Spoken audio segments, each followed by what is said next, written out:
बता रहे थे हमारा 3 दिन तक सांगरी भींच के लगी रही। मैंने कहा धन्यवाद।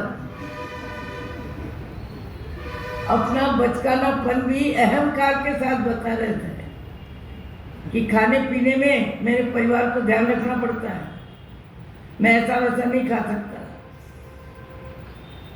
मैंने कहा माँ साहब, पुण्य का उदय मनुष्य भव है, जितना इतरा सकते हो इतार लो, जितना अहम कर सकते हो कर लो, और जितना मान कषाय को बढ़ा सकते हो बढ़ा लो। देर है अंधेर नहीं है। मान कषाय का रिजल्ट पशु गति में जाके भुगतान करना पड़ता है। वहाँ अपमान और अभाव, ज़्यादा में ज़्यादा अपमान और अभाव। आपने देखा होगा गाय सवेरे एक रोटी के लिए घर घर घूमती है, कोई दे तो भला कोई नहीं दे तो भला, किस पे नाराज हो, किस पे गुस्सा करे, किस पे क्रोध करे। गाय सब्जी मार्केट में जरा सा मुंह डालती है, सब्जी तो नहीं मिलती, फल तो नहीं मिलता, डंडा मिलता है, और डंडा खा के चुपचाप बाहर आ जाती है। किस पे क्रोध करें। पाप का भुगतान जीव को बहुत भारी है, और लाखों वर्ष तिर्यंच गति में उर परिसर भूत परिसर, आकाश में उड़ने वाले, जमीन पे चलने वाले, पानी में रेंगने वाले, सब्जी के कीड़े, घी के कीड़े, शक्कर के कीड़े, कई प्रकार के कीड़ों के रूप में इस जीवाराम को जीवन जीना पड़ता है, और लाखों वर्ष निकल जाते हैं। उनके पास बुद्धि नहीं होती। पशु के पास बुद्धि कितनी, अपनी और अपनी संतान की जितनी। ये तो मनुष्य भाव है।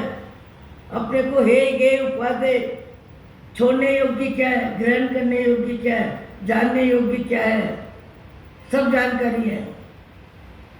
छोड़ने योग्य कषाय, ग्रहण करने योग्य आत्मा का ज्ञान।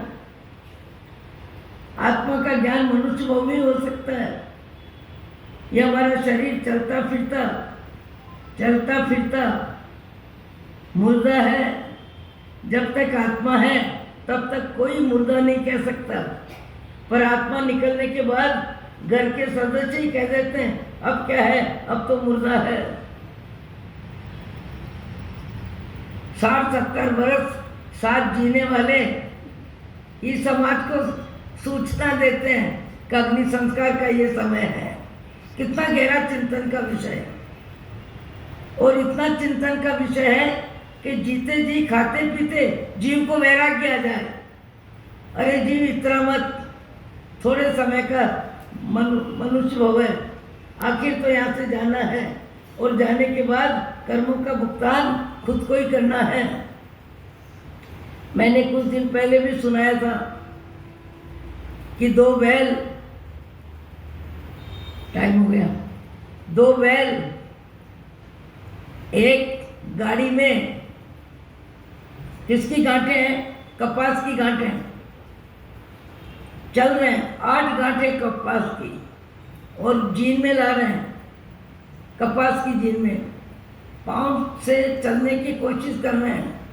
पाँव चल नहीं पा रहे हैं, जैसे तैसे पाँव को घसीट रहा है। ऊपर एक आदमी बैठा है, और एक आदमी जो बैठा है वो रस्सा लेके बैठा है, चलते नहीं है तो मार रहा है, ऊपर से मार पड़ रही है, वजन ज़्यादा है, शरीर खींच नहीं रहा है, जबरदस्ती खींचना पड़ रहा है।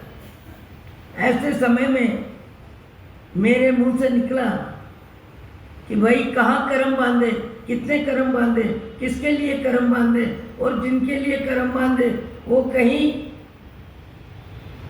कहीं फ्लैट में बैठे होंगे, कहीं कार में घूम रहे होंगे, कहीं मौज मजा कर रहे होंगे, और तुम अपना भुगतान यहाँ कर रहे हो।